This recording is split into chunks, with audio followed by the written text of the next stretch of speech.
Bueno amigos, después de estas acciones de voluntariado que se están ejerciendo en la Dana de Valencia, algo que es muy importante es ayudar a los demás siempre que podamos y como podamos en atención a nuestras cualidades, pues ha salido un problema y se me ha hecho una consulta. Ha sido un problema que ha habido varios accidentes con motocicletas llevando incluso a personal sanitario detrás. Entonces, ¿en qué situación jurídica se encuentran esos voluntarios, tanto unos como otros, que están trabajando en la zona de operaciones, en la zona de asistencia humanitaria? Bueno, pues este episodio lo que pretende es esclarecer un poco, solo un poco y en buena medida y bajo leal saber y entender en qué situación se encuentran e identificar aspectos importantes relacionados con nuestra posible responsabilidad jurídica o con nuestra protección en lo relativo a los seguros. Bueno, vamos a verlo y vamos a ver si soy capaz de aclararos estos temas.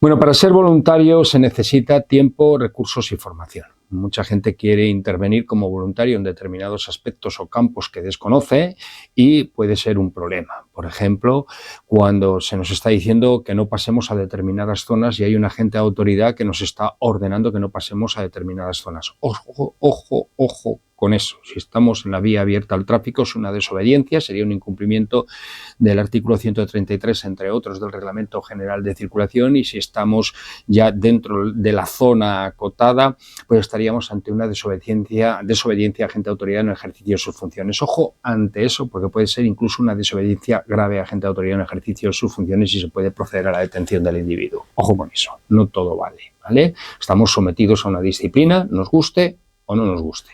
Bien, entonces como voluntario me meto en un fregado de arrancar un generador en un garaje cerrado, en un sótano, y nos intoxicamos todos. ¿Qué es lo que sucede? O como voluntario voy con mi motocicleta, circulo por una zona de barro, resbalo de golpe, me caigo, llevo un sanitario detrás y se hace daño, por ejemplo, o llevo otra persona que estoy evacuando o llevando a otro punto porque es importante, porque necesita de una acción concreta, por ejemplo, un bombero, y me caigo con la moto y se hace daño. Él o yo o los dos. ¿Qué sucede? Si estamos dentro o circunscritos dentro de una organización ciudadana, de una asociación de voluntariado, pues entra en funcionamiento la Ley 45/2015. La Ley 45/2015 tiene unos objetivos que vienen muy claros en su artículo 1. En el artículo 3 nos vamos a encontrar el concepto de voluntariado, que es un voluntariado. En el artículo 6 estaríamos tratando los temas del tipo de voluntariado y en el artículo 14 de esa ley 45/2015 vamos a encontrar los derechos que tienes como voluntario. Estamos hablando siempre bajo el paraguas de una asociación de voluntariado o de una asociación que ha hecho un llamamiento a determinados voluntarios, ¿no? Entonces, ¿qué nos está diciendo, por ejemplo, el artículo 14? El primer apartado que tenemos que tener en cuenta del artículo 14 es el artículo 14 primero, en su letra C, que nos está diciendo que esa asociación o organización ciudadana tiene la obligación de suscribir un seguro de voluntariado, un seguro de voluntarios que puede ser nominal o que puede ser de grupo, 20, 30, 40 voluntarios, y que tiene que cubrir enfermedad o accidente. Esto es importante, enfermedad o accidente. Esta suscripción de póliza de seguro puede ser evitada con una garantía financiera adecuada. La letra D, esa organización tiene que cubrir los gastos derivados en las condiciones acordadas. Estamos dentro del artículo 14. Y luego hay un punto, el punto 3 de ese artículo 14, que nos está hablando de la necesidad de cubrir esa responsabilidad civil que puede tener la organización que nos ha convocado. Por ejemplo, yo como voluntario me caigo con la moto y mi moto va resbalando y golpea a una persona y le rompe un pie. Entonces ahí ya no es mi seguro de voluntario, sino el seguro de responsabilidad civil que tiene que tener contratado, y si no lo tiene, por lo menos tiene que cubrir los daños ocasionados por mi acción como voluntariado. No es obligatorio, sino que en este caso la obligación es de cubrir los daños que yo como voluntario estoy generando. Lo ideal en este tipo de organizaciones y asociaciones y que convocan voluntarios y que los llevan a zona de operaciones o los recogen en zona de operaciones, pues es que tengan contratada una póliza de seguro de responsabilidad civil. Eso sería lo lógico y lo ideal. Imaginemos que no estamos ante el paraguas de una asociación o de una organización, entonces estamos en otro punto, estamos en un punto de ayuda humanitaria por parte mía, a nivel personal y particular, como voluntario, pero que no me circunscribo en nada, en ningún paraguas. Por lo tanto, lo ideal aquí es que tenga contratado una póliza de seguro que me pueda cubrir la responsabilidad civil por si tengo algún problema, se me cae la moto y le hago daño a alguien, por ejemplo, o que me pueda, y que además me pueda cubrir las expectativas de posibles daños y o lesiones que puedo sufrir en ese trabajo de voluntariado, que pueden ser de enfermedad o de accidente. Lo mismo que antes, solo que en este caso ya es de forma voluntaria que puedo suscribir esa póliza. Si no la suscribo, pues puedo tener un problema. ¿Por qué? Porque si estoy en zona de operaciones, no siempre, en zona de riesgo, no siempre la póliza convencional del seguro de mi vehículo va a cubrir ese daño que yo puedo ocasionar por caerme, por ejemplo, en una zona de barro de la zona de operaciones, de la zona donde estoy trabajando. Pero vamos a diferenciar ahora entre lo que es una zona de operaciones debidamente señalizada y una zona que es externa o exterior a esas operaciones. Estamos hablando siempre de la estabilización de la incidencia. La dana ya ha pasado, ahora queda el residuo de la dana, ahora quedan los daños que ha ocasionado la dana, las lesiones que ha ocasionado la dana, y nosotros estamos interviniendo en esas lesiones, en ese campo, en esa fotografía del escenario, ¿no? Para establecer la zona de operaciones donde estoy trabajando y poder discriminar si estoy dentro de una zona de operaciones o fuera de una zona de operaciones que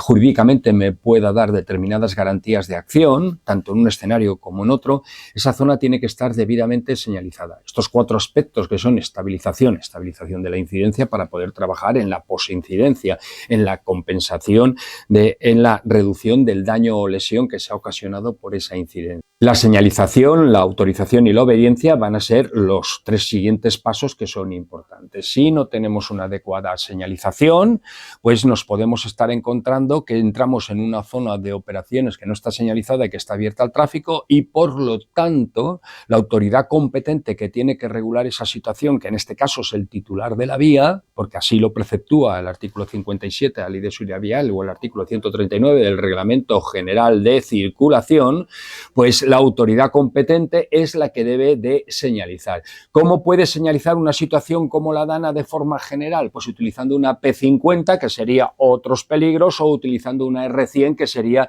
limitar la circulación de determinado tipo de vehículos por esa zona. Por ejemplo, poner una R100, que es esa con el fondo blanco y un arito rojo, y que debajo nos esté poniendo que excepto vehículos autorizados o lo que nosotros queramos, o socorros y emergencias, por ejemplo, ¿no? Con eso sería suficiente.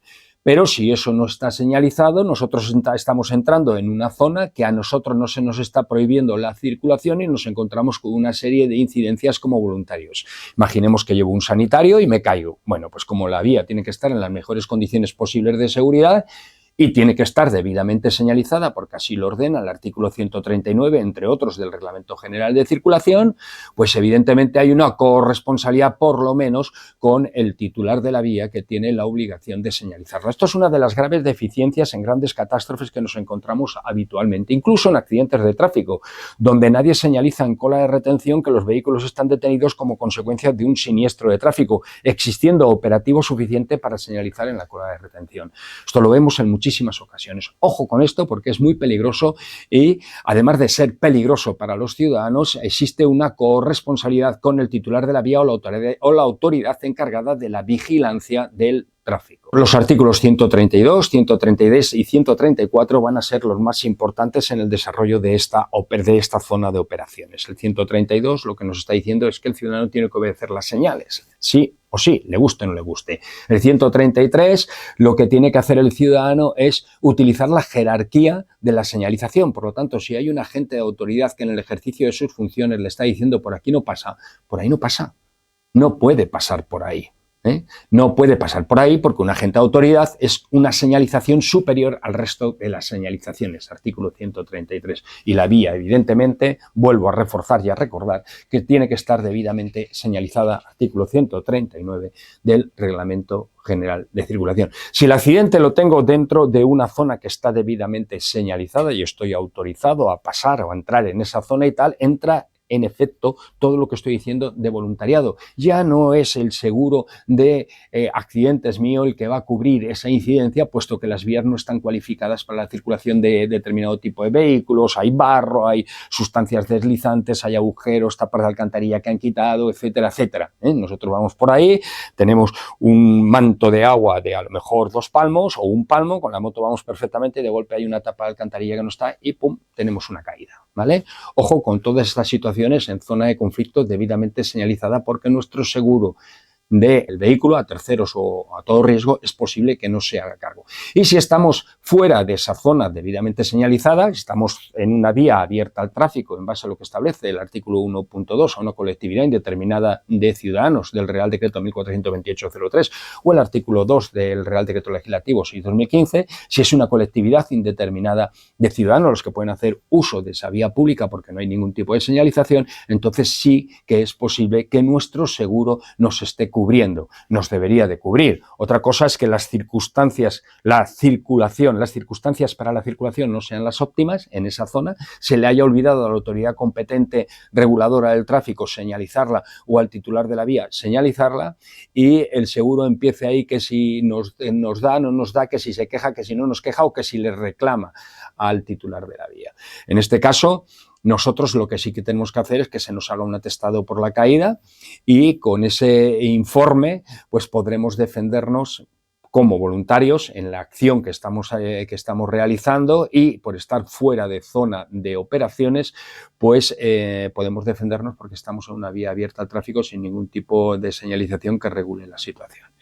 Podemos entender la ausencia de esa señalización circunstancial, como puede ser una P50 o como puede ser una R100, la podemos entender en los momentos posteriores inmediatos a la incidencia, a un accidente de tráfico, lo podemos entender en los momentos posteriores a un embalsamiento de agua, a un corrimiento de tierras, etcétera, etcétera, o a una dana como la de Valencia.